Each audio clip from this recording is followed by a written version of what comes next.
révélations fracassantes, de ces accusations extrêmement graves colportées ou formulées ou adressées par une enquête journalistique publiée par le journal Le Dimanche, des kidnappings, des enlèvements, des séquestrations, des menaces et intimidations ciblant orchestrées contre les opposants algériens à l'étranger, notamment sur le territoire français, les autorités judiciaires françaises, à travers le parquet national antiterroriste du tribunal judiciaire de Paris, ont convoqué officiellement ces deux diplomates algériens. Ils ont même demandé la levée de leur immunité, la levée de leur immunité diplomatique. Les autorités algériennes ont démentent une nouvelle fois les graves accusations formulées par le GDD. Un nouveau démenti catégorique. Selon nos sources, tout ce qui a été révélé par l'enquête du GDD n'est pas versé dans le dossier judiciaire. On considère qu'il y a une manipulation derrière cette enquête dont l'objectif est de faire pression sur l'Algérie pour libérer Boualem Sansal. Selon l'auteur de l'enquête du GDD, Mohamed Sifawi, ces éléments qui ont été rapportés, ces éléments extrêmement graves,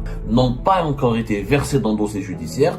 Pourquoi? Parce que l'exploitation technique d'un certain nombre de preuves, d'un certain nombre de matériaux, a fourni des conclusions que depuis une semaine, ces éléments vont être versés dans le dossier judiciaire.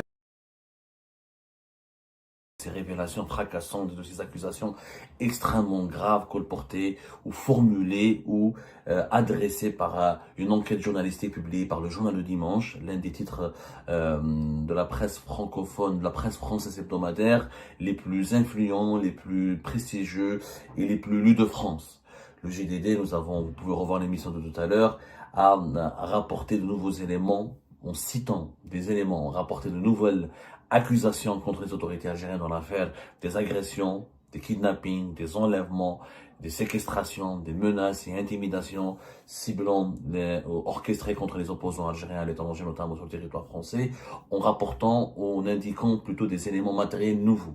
L'enquête du GDD a parlé des messages et d'échanges entretenus entre le principal accusé de l'affaire Ahmed DZ avec deux diplomates anciennement en poste au consulat d'Algérie à Créteil et à l'ambassade d'Algérie à Paris, et qui ont été rapatriés précipitamment par l'Algérie pour leur éviter une arrestation et une inculpation officielle par les autorités judiciaires françaises. Les autorités judiciaires françaises, à travers le parquet national antiterroriste du tribunal judiciaire de Paris, ont convoqué officiellement ces deux diplomates algériens, et ils ont même demandé la levée de leur immunité, la levée de leur immunité diplomatique. Donc les autorités judiciaires françaises citent et accusent pour le moment deux responsables de la diplomatie algérienne, qui sont l'adjoint consul du consulat d'Algérie à Créteil et le premier secrétaire de l'ambassade d'Algérie à Paris, comme étant deux responsables ayant participé directement à l'organisation du kidnapping et de la séquestration d'Emir DZ, blogueur et cyberactiviste algérien. Mais le GDD ne s'arrête pas là, puisqu'il a parlé, comme on l'a expliqué dans l'émission précédente, d'un tracker qui a été placé dans le véhicule d'Emir DZ, et un tracker et l'exploitation technique de ce tracker a mené vers une adresse IP liée au siège de l'ambassade d'Algérie en France. Il parle d'échanges avec un responsable des services secrets algériens à Alger. Il parle aussi d'une somme de 50 000 € qui a été utilisée pour rémunérer les exécutants de l'enlèvement d'MRDZ. Il parle de la fuite précipitée des responsables du consulat d'Algérie à Créteil et de l'ambassade d'Algérie, qui sont des éléments des services secrets algériens, plus exactement de la direction de la documentation de la sécurité extérieure, de l'enseignement extérieur algérien. Que pensent les autorités algériennes de ces nouvelles accusations? L'enquête du GDD, l'auteur de l'enquête, Mohamed Sifawi, il clôture son enquête en disant que, sollicités par différents billets, les représentants d'Alger ont refusé de nous répondre. Les représentants de l'État algérien ont refusé de nous répondre. Nous avons insisté auprès de quelques sources que nous connaissons, pour leur demander des réactions officieuses. Aucune source officielle n'a voulu nous parler. Ni l'ambassade d'Algérie à Paris, ni le ministère algérien des Affaires étrangères, ni un diplomate déclaré, ni une source sécuritaire déclarée. Ce sont des sources officieuses qui ont accepté de nous parler en nous apportant les réponses suivantes. D'abord, en toute vraisemblance, les autorités algériennes démentent une nouvelle fois les graves accusations formulé par le GDD. Un nouveau démenti catégorique. Selon nos sources, tout ce qui a été révélé par l'enquête du GDD n'est pas versé dans le dossier judiciaire. Selon nos sources, dans le dossier judiciaire sur lequel travaille en ce moment ou qui a été présenté en ce moment par le parquet national antiterroriste aux avocats des 3 personnes qui sont emprisonnées et placées en détention préventive, à savoir l'adjudant SR, qui travaille pour le consulat d'Algérie à Créteil, et 2 de ses amis, connaissances familiales, apparemment selon nos investigations, sont des membres de son entourage familial, qui sont des franco-algériens qui vivent dans la région parisienne et qui ont été incarcérés, justement, selon le GDD. Ces 2 personnes ont servi d'intermédiaires entre l'adjudant SR et les ravisseurs d'Ahmed DZ. Dans le dossier judiciaire, selon les sources algériennes à qui nous avons posé ces questions, auprès desquelles nous avons énormément insisté pour obtenir des réactions, dans le dossier judiciaire qui a été communiqué à l'ambassade d'Algérie à Paris, parce que les juges français du parquet national antiterroriste, pour demander, pour convoquer, pour adresser leur convocation judiciaire au lieutenant-colonel B, l'adjoint consul du consulat d'Algérie à Créteil, et le commandant SS, qui est le premier secrétaire de l'ambassade d'Algérie à Paris, pour justifier ces convocations, ils ont partagé des éléments du dossier judiciaire. Et les avocats des 3 personnes incarcérées ont accès au dossier judiciaire et qui toujours en instruction. Il n'y a pas, selon nos sources algériennes, dans le dossier judiciaire, l'histoire du tracker qui a été placé dans le véhicule d'Ahmed DZ. Il n'y a pas, dans le dossier judiciaire, selon nos sources algériennes, les échanges cryptés entre l'adjudant SR et les 2 diplomates, à savoir le commandant SS de l'ambassade d'Algérie à Paris et le lieutenant-colonel HB, qui est l'adjoint consul du consulat d'Algérie à Créteil, avec celui qui a été présenté par le GDD comme étant le lieutenant-colonel Mouad, ancien haut responsable de la DDSE, le service de renseignement extérieur. Ces échanges, le tracker ne figure pas dans le dossier judiciaire. Nos sources algériennes affirment même que dans le dossier judiciaire, il n'y a pas cette fameuse localisation géographique ou ce bornage de téléphone de l'adjudant SR tout près du lieu de séquestration d'Ahmed DZ. Nos sources algériennes affirment que dans le dossier judiciaire, il n'y a qu'un seul élément qui a été versé, c'est la localisation de l'adjudant SR à 500 mètres du lieu de l'enlèvement, d'Ahmed DZ le 29 avril 2024. Que les autres éléments matériels qui incriminent les autorités algériennes et qui ont été cités par l'enquête du GDD ne figurent pas dans le dossier judiciaire. Donc pour nos sources algériennes, il s'agirait d'une manipulation. C'est ce que les sources algériennes considèrent. Ils considèrent qu'il y a une manipulation derrière cette enquête dont l'objectif est de faire pression sur l'Algérie pour libérer Boualem Sansal. Voilà comment les sources algériennes perçoivent l'objectif de cette enquête journalistique. Il s'agirait donc d'une pression exercée selon ces sources algériennes, comme la libération de Boualem Sansal n'a pas été actée, comme les autorités algériennes ne veulent pas libérer Boualem Sansal. Visiblement, selon nos sources, il y aura un procès en appel de Boualem Sansal et que la peine de Boualem Sansal sera aggravée de 5 ans à 7 années supplémentaires, d'après ce qui est en train de se décider dans les coulisses du régime algérien. Et donc, comme Boualem Sansal ne sera pas libérable, ni libéré, il y aurait eu une pression exercée par une partie des autorités françaises pour bousculer, on va dire, pour titiller, pour bousculer et pour incriminer les autorités algériennes dans l'affaire Ahmed DZ. Ce serait une réaction, une riposte de la part des partisans de Boualem Sansal dans ce bras de fer qui oppose l'Algérie et la France. Ça, c'est ce que des sources algériennes nous ont fait parvenir comme réaction, comme explication. Nous, par objectivité, toujours par neutralité, parce qu'on cherche la vérité, parce qu'on n'est pas en train de dire qui a raison, qui a tort. On est en train de chercher la vérité, rien que la vérité, parce que nous voulons rester professionnels et informer l'opinion publique française et algérienne de la manière la plus correcte, la plus neutre, la plus juste possible. Il est de notre devoir de donner la parole à tout le monde. On s'est rapproché de l'auteur de l'enquête, Mohamed Sifawi. On l'a appelé, on lui a posé des questions. Mohamed Sifawi nous confirme comme le dit dans son enquête, qu'il avait consulté plusieurs documents. Il le dit lui-même dans l'enquête. Plusieurs documents que nous avons pu consulter permettent de restituer les ramifications qui mènent jusqu'aux allées du pouvoir algérien. Il le dit dans son enquête, il nous l'a confirmé par déclaration, par des déclarations qui nous ont été réservées. On lui a posé la question, effectivement, il nous dit qu'il a accédé à des documents sécuritaires.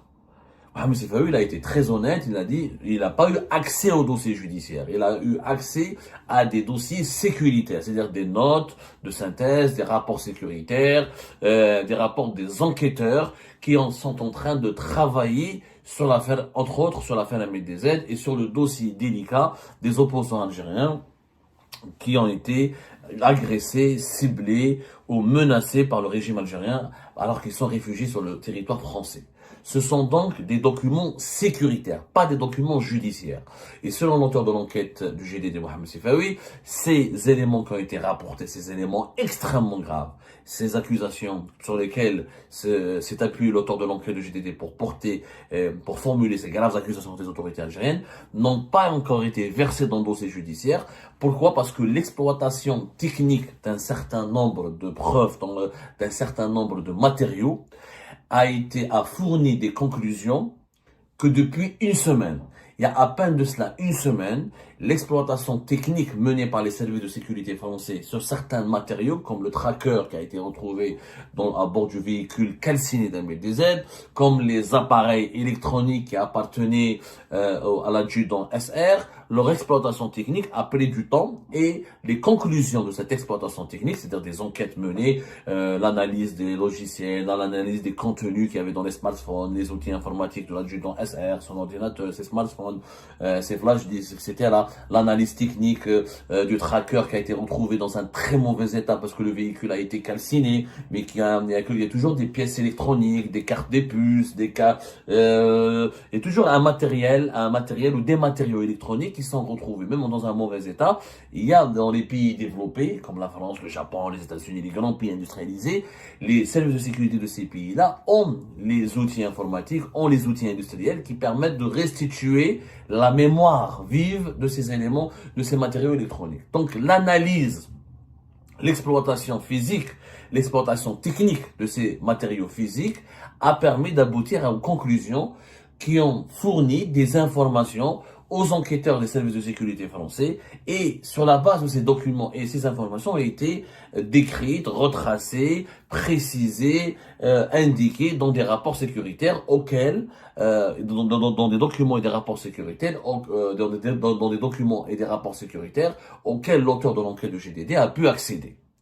Donc, ces éléments vont être versés dans le dossier judiciaire et seront, comme on dit, judiciarisés. C'est-à-dire que les juges du parquet national antiterroriste vont les utiliser ou vont les inclure prochainement dans leur investigation, dans leur instruction judiciaire.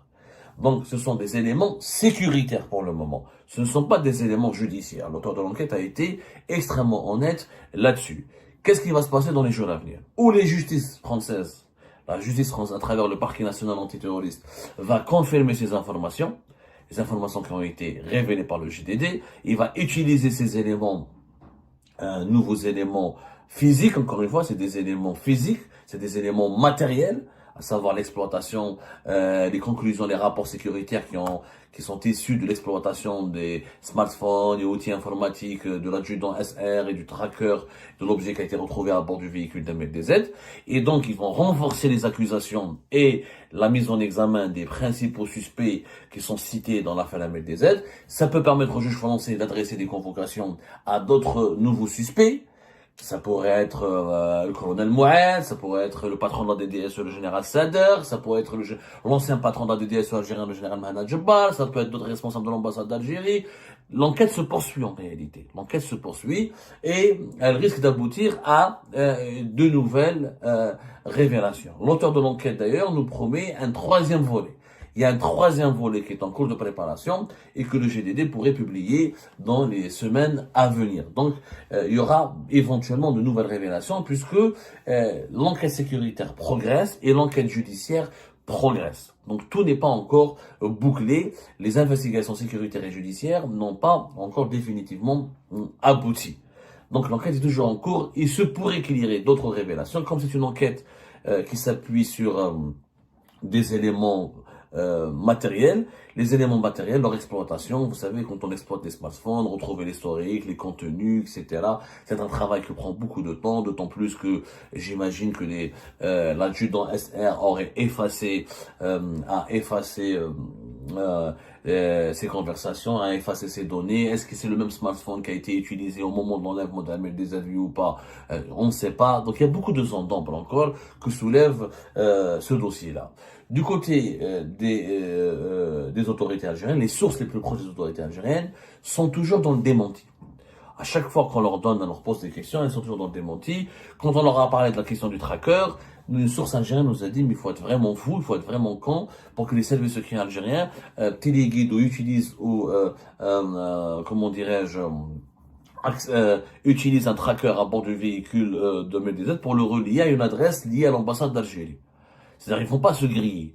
À moins que les services secrets algériens sont devenus amateurs, sont devenus des pieds nickelés, c'est-à-dire des personnes qui bâclent, qui sont pas rigoureuses, qui sont pas disciplinées, qui sont pas des professionnels, ce serait vraiment invraisemblable. En tout cas, les sources algériennes mettent en cause le récit, remettent en cause le récit qui a été rapporté par le GDD. Ce sont des réactions officieuses. Il n'y a pas de réaction officielle.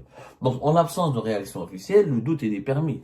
Donc, moi, je ne comprends pas, encore une fois, pourquoi les autorités algériennes ne réagissent pas, parler en répondant aux faits.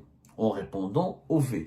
Et surtout, le point le plus dérangeant, c'est le départ de ces responsables algériens qui ont été rapatriés en Algérie juste après le déclenchement des enquêtes sur l'affaire Ahmed Desailly. Il s'agit du premier secrétaire de l'ambassade d'Algérie à Paris. D'ailleurs, une source nous dit que c'est pas vrai. Il avait quitté bien avant juillet 2024, qu'il avait demandé une mutation à l'étranger pour des raisons familiales.